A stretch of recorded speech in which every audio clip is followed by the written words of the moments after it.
Vamos então iniciar nossa terceira aula sobre teontologia, os atributos de Deus. Hoje nós falaremos sobre a presciência de Deus, sua soberania e supremacia e sua imutabilidade. Tá?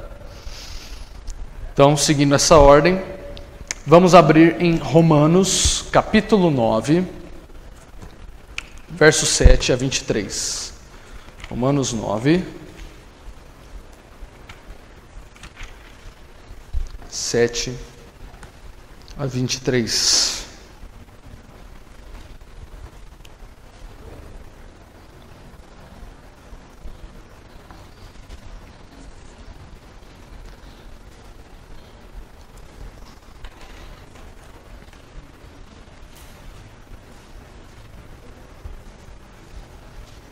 Romanos 9, capítulo 9, verso 7 a verso 23. Diz assim a palavra de Deus: Nem por serem descendência de Abraão são todos filhos, mas em Isaque será chamada a tua descendência. Isto é, não são os filhos da carne que são filhos de Deus, mas os filhos da promessa são contados como descendência. Porque a palavra da promessa é esta: por este tempo virei e Sara terá um filho. E não somente esta, mas também Rebeca, quando concebeu de Isaque, nosso pai. Porque não tendo eles ainda nascido, nem tendo feito bem ou mal, para que o propósito de Deus segundo a eleição ficasse firme, não por causa das obras, mas por aquele que chama, foi-lhe dito a ela, ou seja, a Rebeca: o maior servirá ao menor. Como está escrito: amei a Jacó e odiei a Esaú. Que diremos, pois? Que há injustiça da parte de Deus? De maneira nenhuma. Pois Deus diz a Moisés: compadecer-me-ei de quem me compadecer, e terei misericórdia de quem eu tiver misericórdia. Assim, pois, isso não depende do que quer, nem do que corre, mas de Deus, que se compadece. Porque diz a Escritura a Faraó: para isto mesmo me levantei, para em ti mostrar o meu poder, e para que o meu nome seja anunciado em toda a terra. Logo, pois, compadece-se de quem quer e endurece a quem quer. Dir-me-ás então: por que se queixa ele ainda? Porquanto, quem tem resistido à sua vontade? Mas, ó homem, quem és tu que a Deus replicas? Porventura, a coisa formada dirá ao que a formou: por que me fizeste assim? Ou não tem o oleiro o poder sobre o barro, para da mesma massa fazer um vaso para a honra e outro para a desonra? E que direis se Deus, querendo mostrar a sua ira e dar a conhecer o seu poder, suportou com muita paciência os vasos da ira, preparados para a perdição, para que também desse a conhecer as riquezas da sua glória nos vasos de misericórdia, que para a glória já dantes preparou. Bom, a presciência de Deus, primeiramente, ela envolve a questão da sua predestinação. A palavra bem pesada, um conteúdo bem pesado hoje no nosso meio. E essa questão da presciência e da predestinação, ela tem muita polêmica em si. Só que, não só ela, várias doutrinas da palavra de Deus têm polêmicas. Por exemplo, a Trindade. A Trindade é algo que foi muito debatido, ainda é hoje, mas foi muito no passado. Só que a igreja não se calou por isso. Nós não porque cria certo debate, nós devemos nos calar. Se a Bíblia assim o diz, se Deus não fez silêncio a respeito disso, nós também não temos o direito de fazermos silêncio a esse respeito.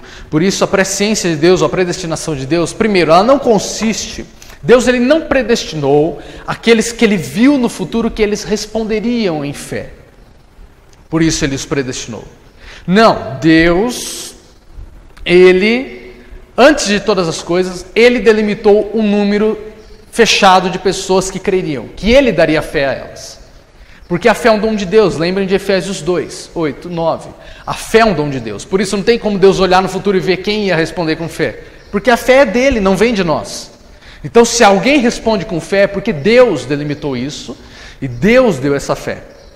Portanto, a palavra presciência ou pré-conhecimento em que nós vemos, ela não se acha no Velho Testamento.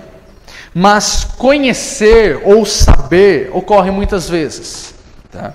Quando esse termo é empregado com referência a Deus, com frequência significa considerar com favor.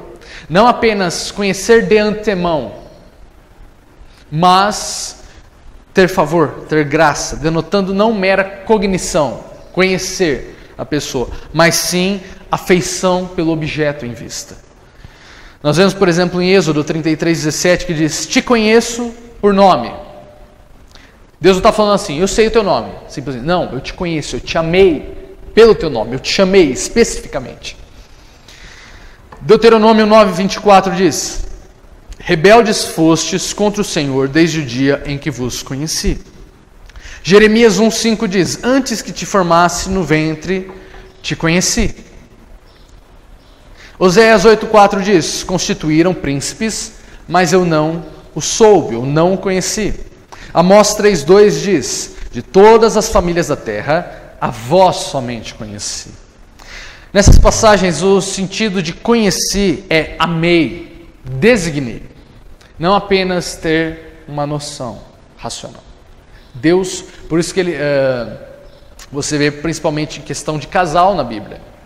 Isaac conheceu Rebeca, Adão conheceu Eva. Esse conhecer não é, oi, tudo bem, prazer. Não, eles se amaram, eles se deitaram.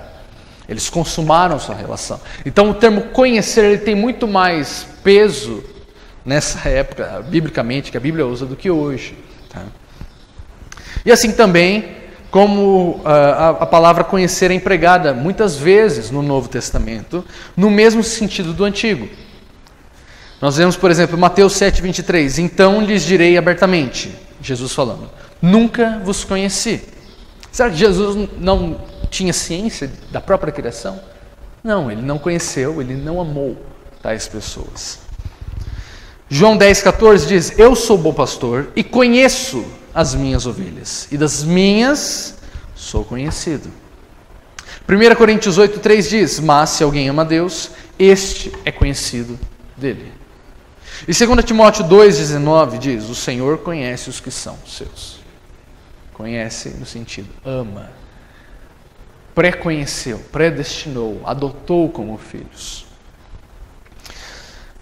Nós tivemos agora uma ordenação e foi perguntado se os candidatos concordam com a nossa confissão de fé de Westminster. E a confissão nossa, capítulo 3, diz o seguinte, título, dos eternos decretos de Deus, parágrafo 1. Deus, desde toda a eternidade, pelo muito sábio e santo conselho da sua própria vontade, ordenou livre e inalteravelmente tudo quanto acontece. Porém, de modo que nem Deus é o autor do pecado, nem violentada é a vontade da criatura, nem é tirada a liberdade ou contingência das causas secundárias. Lembre que eu citei isso na questão do problema do mal. Antes, parágrafo 2. Ainda que Deus saiba de tudo quanto pode ou há de acontecer, em todas as circunstâncias imagináveis, Ele não decreta coisa alguma por havê-la prevista como futuro, ou como coisa que havia de acontecer sob tais condições, como algo inevitável. Como se ele fosse um agente passivo, assistindo um filme e conhecesse já o fim do filme. Parágrafo 3. Pelo decreto de Deus e para a manifestação da sua glória, alguns homens e alguns anjos são predestinados para a vida eterna e outros pré-ordenados para a morte eterna. Nós temos uma predestinação dupla. Parágrafo 4. Esses homens e esses anjos, assim predestinados e pré-ordenados, são particular e imutavelmente designados e o seu número é tão certo e definido que não pode ser nem aumentado nem diminuído. Parágrafo 5. Aquela parte da humanidade que foi predestinada para a vida, Deus, antes da fundação do mundo, de acordo com o seu eterno e imutável propósito, e segundo o secreto conselho e beneplácito da sua vontade, a escolheu em Cristo para a eterna glória, mediante sua mera e livre graça e amor, sem qualquer previsão de fé ou de obras, ou de alguma perseverança em ambas, ou de qualquer outra coisa na criatura, como condições ou causas que movesse ele a isso. E tudo para o louvor da sua gloriosa graça. Parágrafo 6. Assim como Deus destinou os eleitos para a glória, assim também, pelo eterno e muito livre propósito da sua vontade, pré-ordenou todos os meios para esse fim. Os que, portanto, são eleitos, achando-se caídos em Adão, são redimidos por Cristo. são eficazmente chamados para a fé em Cristo pelo seu Espírito. Obrigado.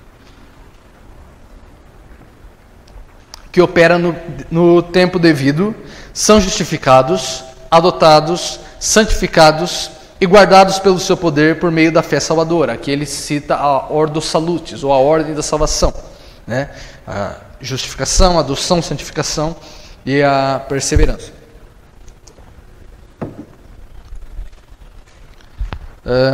Além dos eleitos, não há nenhum outro que seja remido por Cristo, eficazmente chamado, justificado, adotado, santificado, salvo. Parágrafo 7. Ao restante da humanidade, agradou Deus de acordo com o seu inescrutável conselho da sua vontade, pela qual ele concede ou recusa misericórdia, para a glória do seu soberano poder sobre as suas criaturas, ordená-los para a desonra e ira por causa dos seus pecados.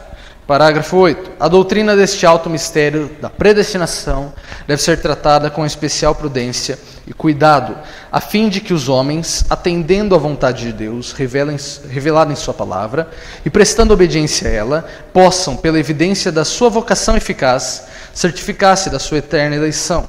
Assim, essa doutrina fornece motivo de louvor, reverência e admiração a Deus, bem como de humildade, diligência e abundante consolação a todos os que sinceramente obedecem o Evangelho. Vamos voltar aqui ao capítulo 9 que nós lemos de Romanos. Tá? Alguns versículos.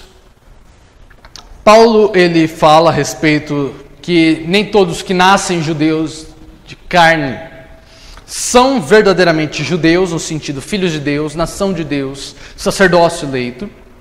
E ele começa a dar exemplos aqui. Ele dá exemplo de Sara e usa Sara para puxar a Isaac e Rebeca, para que neles ele faça a comparação entre Isaac e Jacó e Esaú. E no verso 11 ele fala: porque não tendo eles ainda nascido, nem tendo feito bem ou mal, parênteses, para que o propósito de Deus, segundo a eleição, ficasse firme, não por causa das obras, mas por aquele que chama. Primeiro ponto, Deus escolheu Jacó e rejeitou Esaú ainda quando eles estavam no ventre. Jacó não ofereceu sacrifício para Deus para ganhar o favor de Deus. Esaú não pisou na bola, não pecou, não fez qualquer coisa, não profanou o santuário de Deus para Deus rejeitá-lo. No ventre Deus já fez isso. Por quê, Paulo? E ele responde: para que o propósito de Deus, segundo a eleição, ficasse firme, não por causa de obras, mas por aquele que chama. Aí você pode pensar: mas isso é injusto. Deus está fazendo acepção de pessoas. E Paulo te responde, no verso 14: que diremos, pois? Que há injustiça da parte de Deus? De maneira nenhuma. Pois Deus diz a Moisés: terei compaixão de quem eu quiser e misericórdia de quem eu tiver misericórdia. Eu já expliquei isso no curso de teologia, eu vou explicar para vocês. Há muita diferença entre justiça e graça. Todos os homens estão debaixo da justiça de Deus, que é o inferno. Nós pecamos, todos nós nascemos com o pecado original, que é uma natureza corrupta, e isso, só disso, já nos garante o inferno. Já nos garante uma vaga no inferno. Isso é justiça. Deus nos enviar para o inferno. Todos nós merecemos isso. Deus deve isso a todos, porque Ele deve ser justo. Mas a salvação é mediante a graça. Esse é um dos pontos dos 5 solas. Sola gratia. A salvação é pela graça. Nós não fazemos nada. Aqui Paulo fala: não por causa de obras, mas por aquele que chama. E quem é que chama? Deus. Em verso 16 ele também fala: porque isso não depende do que quer, nem do que corre, mas de Deus que se compadece. Então, graça, Deus não deve a ninguém. Ele dá a quem Ele quer. Então nós temos 2 áreas: justiça e não justiça. Na parte de não justiça está incluído injustiça e graça. Graça não é injustiça, mas é não justiça. Não justiça não é injustiça. Deus não é injusto de maneira alguma. Para alguns ele dá justiça, para outros ele dá graça. Mas para ninguém ele é injusto. Entendem? Por isso que quando Deus ele escolhe, ele toma a decisão na eternidade de escolher alguns para serem salvos e tirar do inferno, ele não deve isso a todos. Ele faz àqueles que ele quer, pelo beneplácito da sua vontade. Você não conquista isso. Você pode fazer as melhores obras, você pode ter a fé mais forte do mundo, mas você não conquista isso. É lógico que a fé mais forte do mundo não será a fé bíblica, mas esse capítulo 9 de Romanos é a chave para nós entendermos a Ordo Salutis, ou a ordem da salvação, como Deus salva pecadores. Não é quem quer, não é quem corre, não é quem se mata para conseguir a salvação. Não é que faz romarias, peregrinações, paga promessa, não é quem está todo domingo na igreja, não é quem conhece a Bíblia de cor e salteado, é quem Deus escolheu antes da fundação do mundo. Perguntas: e se uma pessoa que não é eleita cresce em Deus? Ela não poderia ser salva? É a mesma coisa de eu perguntar para você: cria para mim um triângulo redondo. Não tem lógica isso. Porque um triângulo, a sua essência é 3 ângulos. E uma esfera, um círculo, ele não tem ângulos. Então, lembrem-se, nós precisamos entender pontos-chave. A maldade e como Deus vê o pecado, como o pecado é repugnante diante de Deus. Por isso que todos merecem o inferno. Não é um simples pecadinho, como nós muitas vezes subestimamos. E sendo esse pecado, todos nós estamos cegos. Todos nós nascemos inimigos de Deus. Romanos 3 fala isso. Não há nenhum que queira Deus. Não há nenhum. Nenhum. Portanto, se não há nenhum, ninguém vai vir a Deus se Deus não der a semente da fé no coração. Se Deus não regenerar essa pessoa. Se Deus não transformar o seu ser. E essa transformação não é apenas uma graça, um tapinha nas costas. É a mudança no ser completo da pessoa. Essa pessoa é a mesma coisa. Você pode levar um cego diante do sol do meio-dia. Ele vai sentir o calor na sua face, mas ele não vai ver luz alguma. Você pode pegar aqueles holofotes de estúdio, de fotografia e apontar na cara dele. Ele não vai enxergar. Ele precisa de nova visão. Você pode gritar no ouvido de um surdo. Você pode deixar ele do lado do treme-terra, aquele caminhãozão. Ele não vai ouvir nada, nem o ruído. Porque o problema está no seu meio de captar. Então, se Deus não abrir os nossos olhos e os nossos ouvidos, nós não enxergaremos a beleza do Evangelho e não ouviremos o seu chamado eficaz. Por isso é ilógico nós falarmos que se alguém quisesse vir e não fosse eleito, não seria salvo. Porque Cristo fala: todo aquele que vier a mim será salvo. Só que todo aquele que vem a mim, foi o Pai que deu primeiro. É a mesma coisa que eu falei na aula passada. São coisas que a gente não entende muito. Como a soberania e a responsabilidade do homem. Como a nossa oração. Nós oramos, mas o Espírito Santo de Deus que intercede por nós. Então quem ora? É nós ou o Espírito Santo? Deus ora para si mesmo? Então são coisas que não cabe nós aprofundarmos e ficarmos em rodeios, mas precisamos compreender isso, que Deus, Ele determinou todas as coisas, nada acontece sem a sua determinação. E nós dizemos que Ele permitiu ou determinou, dá no mesmo, porque se Ele permitiu, foi porque Ele determinou. Não tem nada que exista sem a sua ordem. Tá? Essa é a presciência de Deus.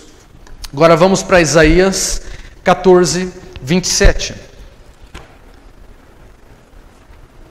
Isaías 14, 27. No final da aula nós abrimos para perguntas, tá? Você que está com uma pulguinha atrás da orelha, guarda aí que daqui a pouco a gente responde. Isaías 14, 27. Agora nós falaremos sobre a soberania exaustiva de Deus e sua supremacia. Isaías 14, 27. Porque o Senhor dos Exércitos o determinou, quem o invalidará? E a sua mão está estendida, quem, pois, o fará voltar atrás? Isaías aqui está fazendo uma pergunta retórica. O que é uma pergunta retórica? Ele não está perguntando verdadeiramente, querendo que você procure alguém que consiga tal feito. Ele está falando, não existe quem consiga deter Deus nos seus propósitos. Nós vemos isso quando Moisés fala com Israel. Israel, esteja debaixo da graça e no centro da vontade de Deus, porque Ele controla todas as coisas, mas se Ele for contra vocês, quem vos livrará? Né? Portanto, a soberania de Deus nada mais é do que a sua supremacia sendo exercida. Então, soberania e supremacia podemos dizer que são sinônimos. A soberania é o exercício da sua supremacia na criação. Nós temos outras passagens, como por exemplo, 2 Crônicas 20, 5 e 6, que diz assim: E pôs-se Josafá em pé na congregação de Judá e de Jerusalém, na casa do Senhor, diante do pátio novo, e disse: Ah, Senhor, Deus de nossos pais, porventura não és tu Deus nos céus? Não és tu que dominas sobre todos os reinos das nações? Na tua mão há força e potência, e não há quem te possa resistir. Jó 42, 1 e 2 diz o seguinte: Então respondeu Jó ao Senhor dizendo: Bem sei eu que tudo podes, e que nenhum dos teus propósitos pode ser impedido, ou de que nenhum dos seus planos podem ser frustrados. Jó entendeu isso. Jó entendeu que... Você pode ver que vários pontos do livro de Jó mostram que Deus trouxe a calamidade.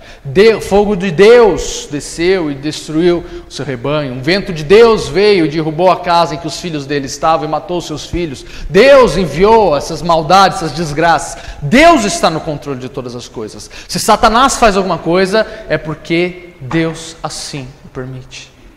O diabo é o diabo de Deus. Deus controla o diabo. O diabo não tem autonomia. O diabo não consegue passar por cima da autoridade e da permissão de Deus. Portanto, nós entendemos que Deus tem soberania sobre duas coisas. Primeiro, sobre as coisas que Ele criou. As Escrituras nos retratam vividamente a supremacia de Deus sobre as suas obras das suas mãos. Toda a matéria inanimada e todas as criaturas irracionais executam as ordens do seu Criador. Por sua vontade, Ele dividiu o mar vermelho e as suas águas se levantaram e ficaram eretas como paredes. Nós vemos isso em Êxodo 14. E a terra abriu a sua boca e os rebeldes carregados de culpa foram tragados vivos pelo abismo em Números 14.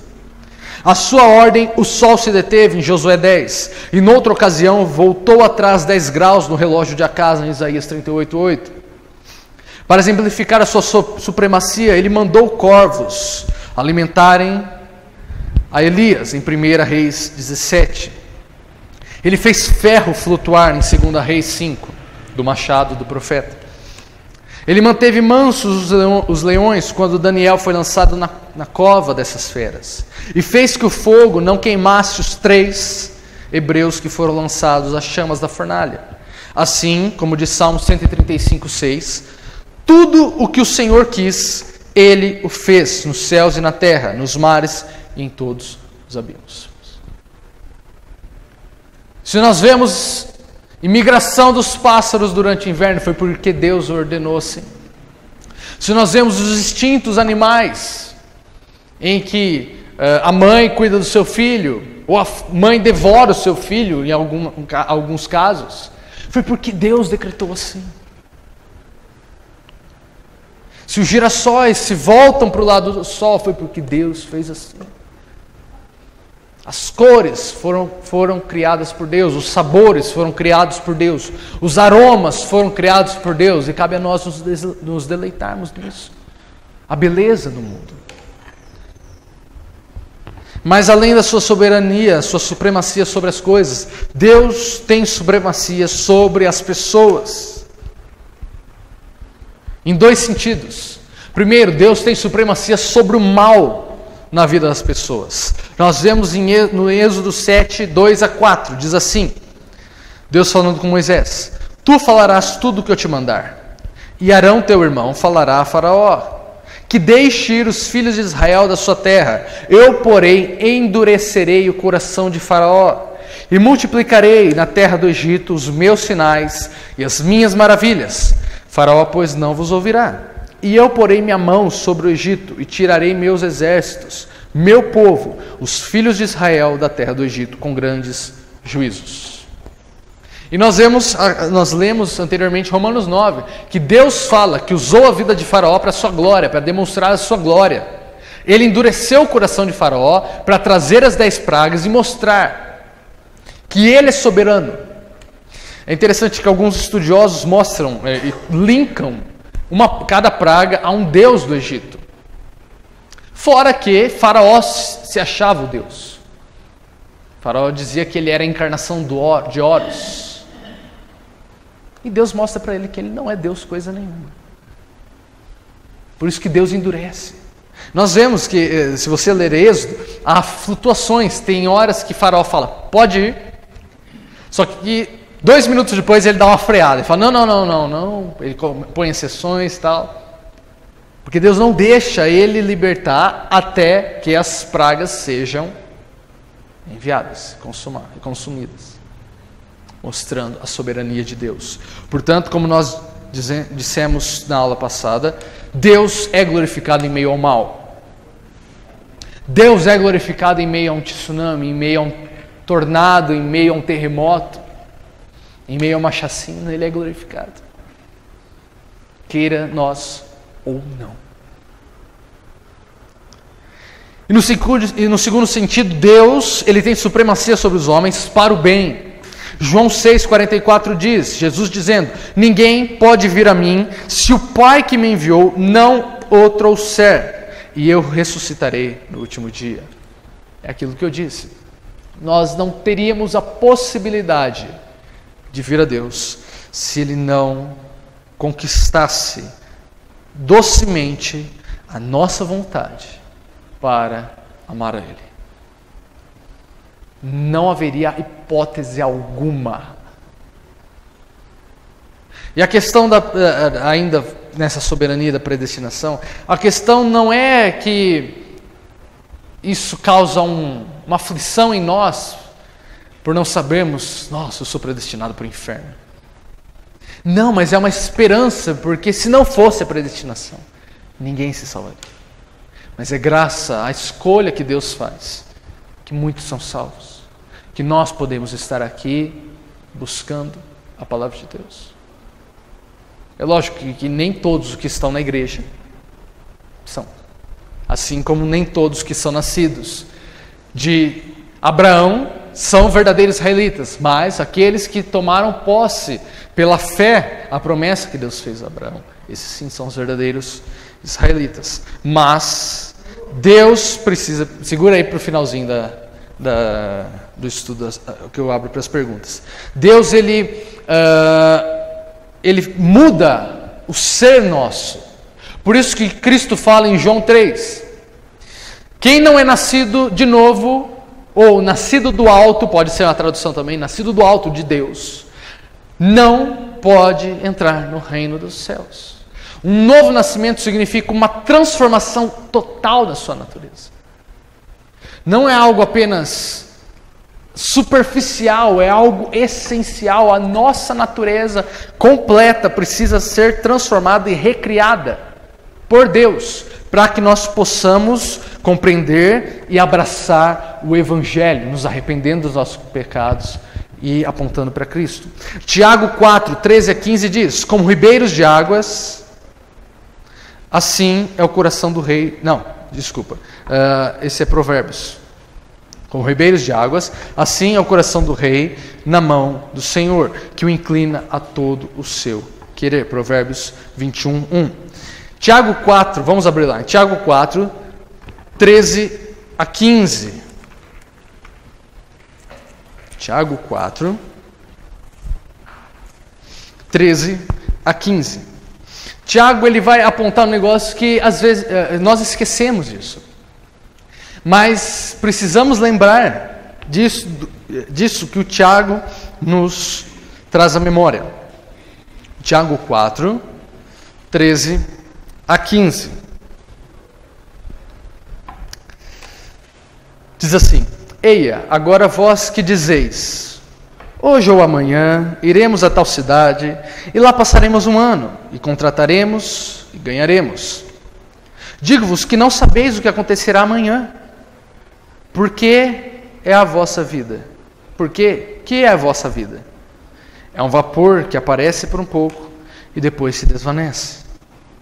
Em lugar do que devíeis dizer, se o Senhor quiser, e se vivermos, faremos isso ou aquilo. Tiago está dizendo, nós fazemos planos. Semana que vem eu vou para tal lugar, e lá eu vou abrir uma empresa e juntar muito dinheiro, e conquistar muitas posses. E Tiago fala, ele faz duas referências aqui. Primeiro ele faz a Eclesiastes e depois ele faz sobre o Sermão do Monte. Primeiro ele fala que a nossa vida é como um vapor, que está agora e desvanece. E essa é a palavra vaidade de Eclesiastes. Quando Salomão fala vaidade de vaidades, estuda aí vaidade, ele não está falando vaidades como nós temos hoje, né? Quando a gente fala uma mulher é vaidosa, que ela é cheia, né, de apetrechos e tal. Não, vaidade nesse sentido é efêmero, é passageiro. Você não consegue, é que nem você tentar segurar água na palma da sua mão, escorre pelos dedos. Isso é vaidade. A vida passa, é rápido. E Tiago fala isso. Porque que é a vossa vida? É um vapor que aparece por um pouco e depois se desvanece. E aí ele faz a referência ao Sermão do Monte, que Cristo fala que havia um homem que havia feito uma grande colheita e ele fez planos. Eu vou aumentar o meu celeiro, estocar toda essa colheita e vou gozar a vida até o fim da vida com isso que eu colhi. E Cristo fala, louco, hoje à noite pedirão a sua alma, o que tens preparado? Portanto, nós temos a louca ideia de que nós podemos controlar o nosso futuro. Nós não podemos. Nossa vida não é como você estivesse escrevendo uma história, em que você cria o personagem, você cria o começo, cria o fim e cria os meios até você chegar a esse fim. Nós não temos controle. E Tiago fala isso. Nós devemos planejar sim, mas entendendo que Deus é soberano sobre todas as coisas, e se os nossos planos serão ou não concretos, serão realizados, é porque Deus assim o quis. E não porque nós quisemos. Portanto, Deus tem soberania sobre as circunstâncias. A questão é que às vezes nós colocamos como antagônicos a soberania de Deus e a responsabilidade e os direitos humanos. Muitas pessoas dizem, se Deus é soberano e ordena todas as coisas, não é lógico que Deus demande de nós fé, porque a fé vem dele. Não é lógico que Deus nos responsabilize pelo pecado, porque foi Ele que ordenou que nós praticássemos. Mas, vamos ver. Eu vou dar algumas provas de que a responsabilidade da criatura se baseia na soberania de Deus. Ao invés de elas serem contraditórias, uma é baseada na outra. Quantas coisas estão registradas nas Escrituras e que eram justas porque Deus as ordenou e não seriam justas se Ele não as tivesse ordenado? Que direito tinha Adão de comer das árvores do jardim sem a permissão do seu Criador, que Deus dá em Gênesis 2,16? Adão teria sido um ladrão se Deus não tivesse permitido. Que direito Israel tinha de pedir prata, ouro e vestes aos egípcios quando eles saíram do Egito, em Êxodo 12:35? Nenhum, se Deus não o tivesse autorizado em Êxodo 3:22. Que direito possui Israel de matar tantos cordeiros para sacrifício? Nenhum, a não ser pelo fato de que Deus ordenou assim. Que direito Israel tinha de eliminar todos os cananeus, fazendo um genocídio? Nenhum, salvo porque Deus assim o ordenou. Que direito tem o marido de exigir a submissão da sua esposa? Nenhum. Se Deus não tivesse estipulado. E poderíamos prosseguir em mais exemplos. A responsabilidade nossa está pautada na soberania de Deus. Se nós temos direitos humanos, se nós podemos clamar por justiça em meio a um governo corrupto, se nós temos direito de derrubar uma árvore e construir para nós, não é nosso. O mundo já estava aqui antes de nós nascermos e permanecerá depois de nossa morte. Deus assim deu o direito de nós usufruirmos da sua criação. Portanto, pela sua soberania, nós temos os direitos. Não que os nossos direitos são anulados pela soberania de Deus. Portanto, há aqui, nesta questão da soberania de Deus, um lugar de repouso para os nossos corações. A nossa vida não é nem um produto do destino cego, nem resultado de um acaso caprichoso, mas todas as suas pequenas coisas, pequenas circunstâncias foram prescritas desde toda a eternidade e agora são ordenadas por Deus que vive e reina. Nenhum fio de cabelo de nossa cabeça pode ser tocado sem a sua permissão, inclusive os carecas. Nenhum fio. Nós não sabemos quantos fios de cabelo nós temos, ou quantos pelos nós temos pelo corpo, mas Deus sabe. E se algum fio cai, foi por permissão dele. Essa coisa tão trivial, Deus ordena. Imagine a nossa salvação.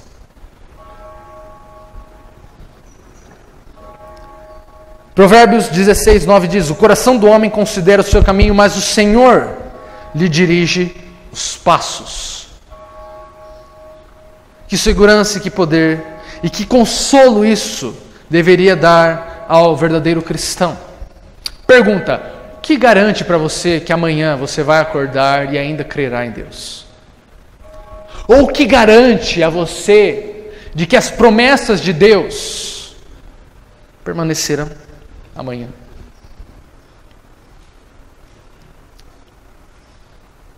Salmo 31:15 diz: os meus tempos estão nas tuas mãos. O salmista fala isso. Portanto, digamos a nós mesmos, como salmista em Salmos 37:7, descansa no Senhor e espera nele. Agora, como que nós vamos ter certeza de que amanhã nascerá o sol? De que amanhã ainda estará aberto a salvação a nós? De que as promessas de Deus permanecerão em nossas vidas e que Deus não dará uns 5 minutos nele e ele estala os dedos e tudo desaparece? Qual a garantia que nós temos? E é esse último atributo que nós falaremos hoje, que é a imutabilidade de Deus. Deus é perpetuamente o mesmo. Ele não está sujeito a mudança em seu ser, em seus atributos e em suas determinações. Por isso Deus é comparado a uma rocha em Deuteronômio 3:4 e outras passagens, porque ela permanece inamovível, imóvel, quando todo o oceano circundante está numa condição de contínua oscilação. Exatamente assim conquanto, sendo sujeitas a mudanças todas as criaturas, Deus, ele é imutável. Visto que Deus não tem princípio nem fim, não pode experimentar mudança. Ele é eternamente o Pai das luzes, em quem não há mudança nem sombra de variação, como diz Tiago 1,17. Primeiramente, Deus é imutável em sua essência. Sua natureza e seu ser são infinitos e assim não são sujeitos a nenhuma mutação. Jamais houve tempo quando ele não era. Jamais virá tempo quando ele deixará de ser. Deus não evoluiu, ele não cresceu, ele não melhorou. Tudo que Ele é hoje, sempre foi e sempre será. Malaquias 3,6 diz: eu, o Senhor, não mudo. É a afirmação categórica. Ele não pode mudar para melhor, pois já é perfeito. E sendo perfeito, não pode mudar para pior. Completamente imune de tudo quanto lhe é alheio, é impossível um melhoramento ou uma deterioração de Deus. Ele é perpetuamente o mesmo. Somente Ele pode dizer: eu sou o que sou. Ele é absolutamente livre da influência do curso do tempo. Não há uma ruga sequer nas vestes da eternidade. Portanto, o seu poder jamais pode diminuir, nem a sua glória desvanecer-se. Em segundo lugar, Deus é imutável em seus atributos. Todos os atributos de Deus, tudo que eles eram, antes do universo ser chamado à existência, eles permanecem agora os mesmos e permanecerão assim para sempre. E isso necessariamente, pois eles são as próprias perfeições, as qualidades essenciais do ser de Deus. Como nós dizemos, sempre idem, ou sempre o mesmo, está escrito em cada um deles. Seu poder é imbatível, sua sabedoria não sofre diminuição, sua santidade é imaculada. Os atributos de Deus não podem sofrer mudança, mais do que a deidade pode deixar de existir. Se fosse possível Deus deixar de existir, aí seria possível Ele mudar. Sua veracidade é imutável, pois a sua palavra permanece no céu, como está em Salmo 119, 89. O seu amor é eterno. Jeremias 31:3, Deus diz a Israel: com amor eterno te amei. E, como havia amado os seus que estavam no mundo, amou-os até o fim, como Cristo diz em João 13:1. Sua misericórdia não cessa, pois é eterna, como está em Salmo 100, verso 5. Em terceiro lugar, Deus é imutável em seu conselho. A sua vontade nunca muda. Talvez alguns estejam prestes a pensar que, por exemplo, nós lemos em Gênesis 6:6, então arrependeu-se o Senhor de haver feito o homem. Lucas, como que a vontade de Deus não muda, sendo que aqui está falando que Ele se arrependeu? Ele se arrependeu ou não se arrependeu? E nossa primeira resposta é, primeiro, se Ele se arrependeu, as Escrituras se contradizem. Porque fala também que Ele não é homem para que minta, nem filho do homem para que se arrependa. Então, ou Ele se arrepende, e a Bíblia se contradiz, ou a Bíblia não se contradiz, e isso não é, de fato, um arrependimento como nós pensamos ser, segundo o nosso arrependimento. Números 23:9 fala, né, isso que eu acabei de citar, mas nós temos também, em 1 Samuel, que fala, e Deus se arrependeu de ter constituído Saul como rei, e logo depois no mesmo capítulo fala que Deus não é homem para que minta, nem filho do homem para que se arrependa. Até que não relevar isso, mas um livro contradizer outro, de diferentes autores, ok, mas o mesmo livro, no mesmo capítulo. Você acha mesmo que a Bíblia se contradiria de tal forma absurda? Assim, nós vemos 1 Samuel 15:29, a força de Israel não mente, nem se arrepende, porquanto não é um homem para que se arrependa. E a explicação para isso é simples. Quando Deus fala de si mesmo, frequentemente Ele acomoda, como nós dissemos, a respeito da sua revelação. Ela é ectipa. É uma imagem do conhecimento perfeito que Deus tem de si mesmo, de todas as coisas. Ele traduz para nós entendermos, para o nosso entendimento limitado. Portanto, a sua comunicação também é assim. Assim como nós conversamos com uma criança em linguagem simples para que ela possa absorver aquilo que nós queremos dizer, não que o que nós estamos dizendo é mentira, mas que a forma em que nós falamos é simplista, para que a pessoa consiga entender. Assim é o modo em que Deus fala. Ele acomoda a sua linguagem à nossa capacidade limitada. E ele se descreve a si mesmo como revestido de membros corporais. Por exemplo, olhos, ouvidos, mãos. A não ser que você seja mórmon, você não crê que Deus tem um corpo físico. Deus é espírito, Deus é eterno, Deus não tem corpo físico. Mas como ele diz que eu tenho a mão do Senhor, os olhos do Senhor estão por toda parte, porque são modos de nós entendermos mais simples. Deus fala de si mesmo como tendo despertado, por exemplo, em Salmo 78, 65, e como madrugando em Jeremias 7, 13, apesar de que ele não cochila e nem dorme. Quando ele estabelece uma mudança em seu procedimento para com os homens, ele descreve essa linha de conduta como um arrependimento, uma mudança. E nisso nós precisamos entender a questão dos decretos de Deus, lembram? Os decretos eternos e os eternos, os decretos que Ele prescreve a nós. Deus, Ele é imutável sim em seu conselho. Romanos 11, 29 diz: os dons e a vocação de Deus são sem arrependimento ou são irrevogáveis. Por isso que nós, fazendo parêntese, por isso que nós não cremos que se possa perder o Espírito Santo, uma vez que Deus deu. Assim ele permanece. Só pode ser assim, pois, que se ele está contra alguém, quem então desviará? O que a sua alma quiser, isso fará. Jó 23, 13. Nós temos aquela passagem: se Deus é por nós, quem será contra nós? Mas é interessante que o Augusto Nicodemos, ele escreveu um livro dizendo: e se Deus for contra nós? Aí a gente está lascado. Porque Jó está falando isso. Se Deus está contra alguém, quem vai proteger?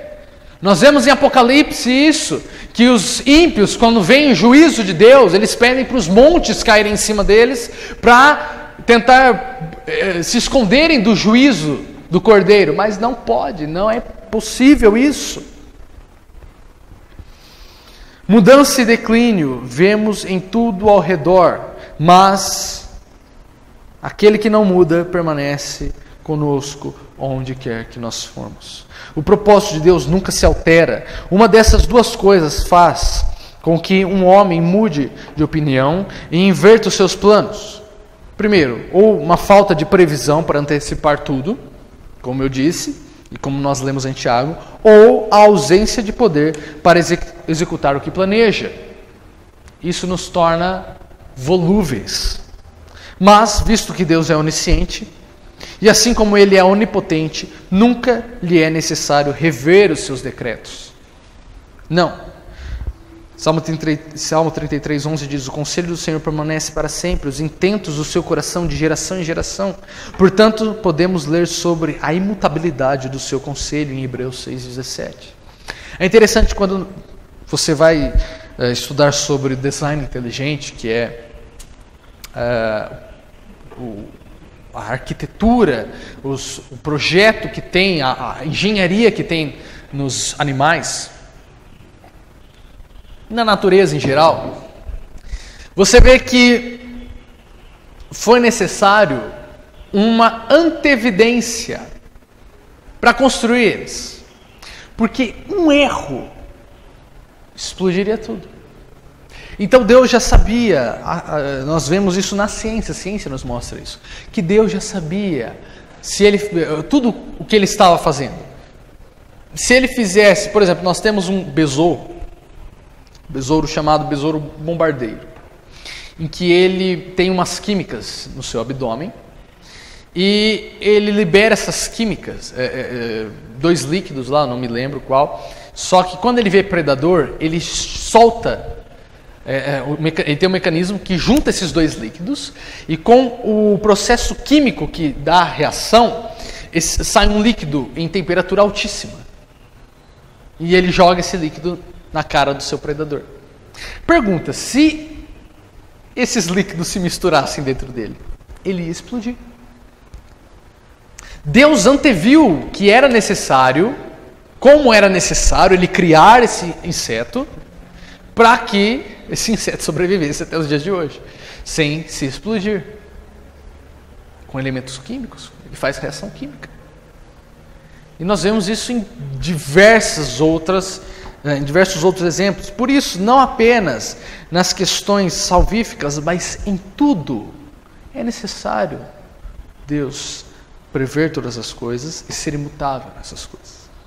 Aqui podemos perceber a distância infinita que separa o Criador e nós, meras criaturas.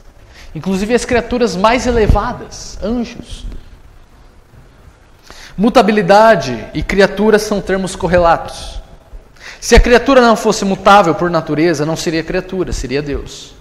Por natureza, tendemos para o nada, como do nada viemos. Nada detém a nossa aniquilação, exceto a vontade e o poder sustentador de Deus. Ninguém pode manter-se nem por um momento. Jesus fala no Sermão do Monte, não jureis pelo céu, pois este é o trono de Deus, não jureis pela terra, pois este é o estrado dos seus pés, ou seja, o banquinho que o rei usa para os seus pés, esse é o significado de estrado. E não jureis por si próprios, porque vocês não podem aumentar um côvado de altura. Eu gostaria, mas vocês não podem tornar um fio branco de volta a se tornar preto. Nós não temos poder sobre nós. Ninguém pode manter-se por um momento. Não somos donos de nossa vida. Não é verdadeiro a frase, meu corpo, minhas regras. Porque não é o nosso corpo. Nós não temos a nota fiscal do nosso corpo. Nós não compramos ele. Deus nos deu ele. Por isso nós precisamos responder a ele. É interessante ter uma imagem que fizeram, né? Meu corpo, minhas regras, e Cristo embaixo falando assim, meu mundo, minhas regras. Cria um mundo para você, depois você vem conversar comigo. Então, nós queremos clamar por direito, clamar por justiça, mas nós queremos meter um pé em Deus e tirar ele da jogada. E isso é ilógico. Nós não podemos ter direitos sem termos Deus como base desses direitos. Dependemos do Criador para cada sorvo de ar, ou seja, cada inspiração que damos. Alegremente concordamos com o salmista em que o Senhor sustenta com vida a nossa alma. Salmo 66, 9. A compreensão disso deveria fazer com que nos prostrássemos sob o senso da nossa nulidade na presença daquele em quem vivemos e nos movemos e existimos. Como está em Atos 17, 28. Como criaturas decaídas, não somente somos mutáveis, mas tudo em nós é oposto a Deus. Como tais, somos estrelas errantes, como Judas 15 fala, fora da nossa órbita. Os ímpios são como um mar agitado que não se pode aquietar, Isaías 57, 20. O homem decaído é inconstante. A palavra de Jacó, referente a Ruben, aplica-se com força total a todos os descendentes de Adão, que está em Gênesis 49, 4, inconstante como a água. Dessa maneira, não é apenas sinal de vida piedosa, mas também elemento de sabedoria, dar ouvido à injunção de Isaías 2, 22, deixai-vos, pois, do homem. Não se deve ficar na dependência de nenhum ser humano. Não confieis em príncipes, nem em filhos de homens, em quem não há salvação. Salmo 146, 5. E é interessante, fazendo um adendo também a essa passagem, que o salmista fala a respeito da nossa esperança. Que em meio ao caos, nós precisamos confiar em Deus. E ele fala nesse verso em específico, não confieis em príncipes, nem em filhos de homens, em quem não há salvação. Aqui ele está falando, não confie em político. Príncipe aqui, ele não está se referindo apenas à monarquia, ele está falando de qualquer líder político. Porque o Estado, pensem comigo, o Estado ele não foi instituído por Deus desde o começo das eras. O Estado é, digamos assim, uma instituição de Deus por cota, por necessidade, por causa do pecado, para poder haver uma união, uma convivência do homem. Mas se Adão não tivesse pecado, nós não precisaríamos de um rei governando acima de nós, de um presidente ou de um parlamento. Por isso o salmista fala, não coloque a sua fé no político. O político ele não vai trazer os novos céus e nova terra a esse mundo. É lógico que nós precisamos ser conscientes em nosso voto, em nossa escolha política, mas ele não vai trazer aquilo que nós mais precisamos, que é a salvação. Ele não vai fazer isso. Se desobedecemos a Deus, merecemos ser enganados pelos nossos companheiros de existência e nos decepcionarmos com eles. Maldito o homem que confia no homem e faz do braço da carne o seu auxílio. Pessoas que gostam de você hoje poderão te odiar amanhã. A multidão que clamou, Hosana, bendito o rei de Israel que vem em nome do Senhor, depressa passou a bradar, tira, tira, crucifica-o. É a mesma multidão. Aqueles que foram alimentados por Cristo e queriam que Ele fizesse mais milagres, escolheram Barrabás. Aqui há firme consolação. Não se pode confiar na natureza humana, mas em Deus sim. Por mais inconstante que eu seja, por mais volúvel que os meus amigos sejam, Deus não muda. Não, se Ele mudasse como nós, se Ele quisesse uma coisa hoje, outra amanhã, e se Ele fosse controlado por capricho, quem poderia confiar nele? Imagina que desgraça nós sermos criaturas de um Deus caprichoso.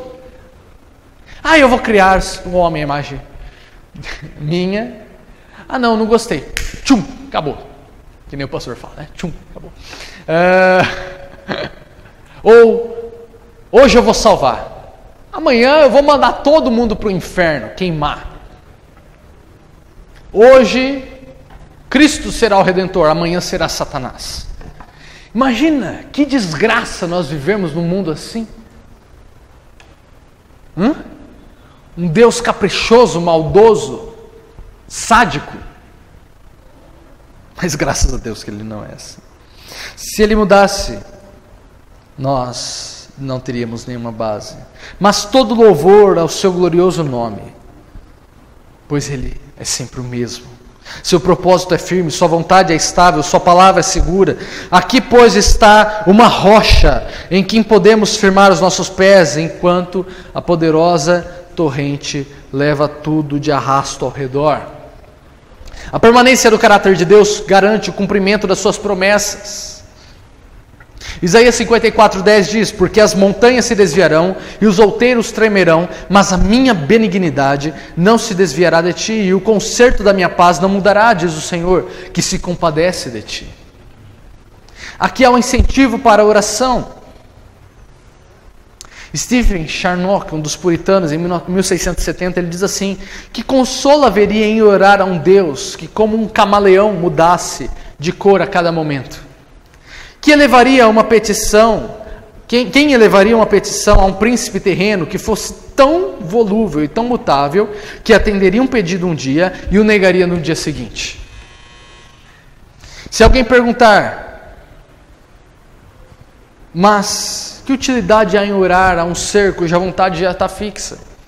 Responderemos, porque Ele o exige e que bênçãos Deus prometeu sem que nós a busquemos. Entendam a dignidade em que Deus nos leva em sermos participantes do cumprimento dos seus decretos, porque Ele decretou cumprir as suas obras através da nossa oração. A oração não é apenas um placebo, um fingimento. Deus fala, se eu orando ou não, eu vou fazer, mas ora, só para eu ficar satisfeito. Não, a oração tem o seu poder. 1 João 5,14 diz, se pedirmos alguma coisa segundo a sua vontade, Ele nos ouve. E Ele sempre quis tudo que é para o bem dos seus filhos. Aqui há o terror para os ímpios. Os que o desafiam transgridem suas leis. Não têm interesse em sua glória, mas vivem como se Ele não existisse. Não devem imaginar que quando no dia final clamarem a Deus por misericórdia, Ele mudará a sua vontade, revogará a sua palavra e rescindirá as suas ameaças terríveis. Não, Ele declarou, Ezequiel 8,18, pelo que também eu procederei com furor, o meu olho não poupará, nem terei misericórdia ou piedade, ainda que me gritem aos ouvidos com grande voz, eu não os ouvirei. Deus não se negará a si próprio para gratificar a luxúria deles. Deus não mudará para passar a mão na cabeça de pecador. Deus é santo, imutavelmente santo, portanto, Deus odeia o pecado e eternamente odeia o pecado. Daí a eternidade do castigo de todos quantos morrem em seus pecados. Para finalizar, uma frase de John Dick, de 1850. A imutabilidade divina, como a nuvem que se interpunha entre nós, entre os israelitas e o exército egípcio, tem um lado escuro, bem como um lado claro. Ela assegura a execução das suas ameaças, como também a concretização das suas promessas, e destrói a esperança, e carinhosamente acalentada pelos culpados, de que Deus será todo brandura para suas frágeis e errantes criaturas, e de que serão tratados de modo muito mais leve do que as declarações da sua palavra nos levam a esperar. Contrapomos a essas especulações enganosas e presunçosas a solene verdade de que Deus é imutável em sua veracidade e propósito, em sua fidelidade e justiça. Portanto, Ele permanece fiel para conosco e permanece sendo justo para aqueles que o negam. Vamos encerrar com uma oração e eu já passo para as perguntas. Senhor Deus Pai, nós somos gratos a Ti porque o Senhor está acima de todas as coisas e governa todas as coisas, e por Ti são feitos tudo. Se o sol se levanta e se põe, é porque o Senhor assim o determina. É porque o Senhor assim determinou todas as coisas e o Senhor não muda. Por isso nos deleitamos, descansamos em Ti, porque o Senhor nos guarda, o Senhor nos chama, o Senhor enviou a Cristo.